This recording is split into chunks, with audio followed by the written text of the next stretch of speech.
नमस्ते प्रणाम तरोरा सब कैसन बानी जात हमरा ब्लॉग वीडियो में आप सबके स्वागत बाटे। तो आज हम बतावत में बेहद खुशी होता कि जौन कि हमरा ससुरा से हमार चाची जी मिल चुके बानी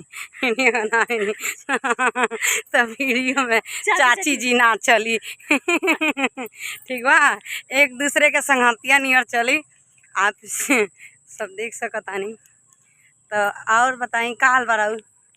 कहिए से हमरा के झुआत रहनी हो बहुत ढेर दिन से तब जननी है तब से आए माने जब से ही हमरा के जानले बानी कि वीडियो हम बनावत आनी आए तब से ही हमरा के बहुत प्रयास कैले बानी जो है में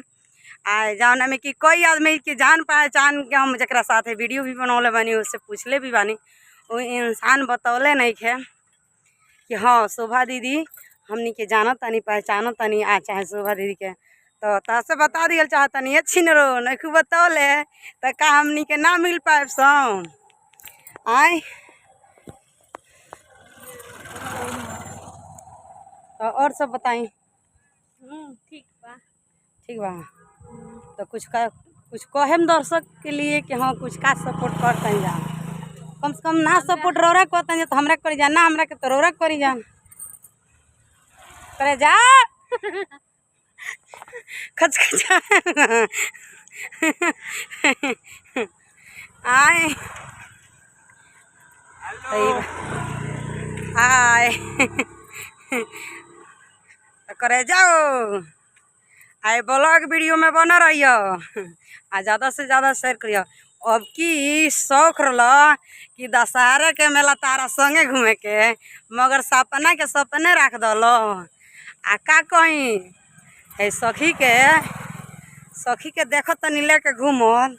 तब बाबू बाप कह मत, अब का कहले ना कहाता ना कहला बिना खेपाता। तो आई लोग नेक्स्ट वीडियो में तो ये ब्लॉग समाप्त करतनी, तो अगला हमारा नेक्स्ट वीडियो के लिए बना रही लोग कि फिर आगे के लुक हम कहाँ से उठावतनी कहाँ से डालतनी आ हम निकलल बनी से हम दोनों जानी। तो वीडियो बना के निकल बनी शिवा घाट से, तो वीडियो बनावत निकल चुकल बनी थे, यहाँ गाड़ी घोड़ा जाता है आ हम सोचिए कि एगो ब्लॉग ना बना ली कि हई हमारे देवर छिनर लोग देख ले लोग ठीक बा। तो बाय देवर छिनर।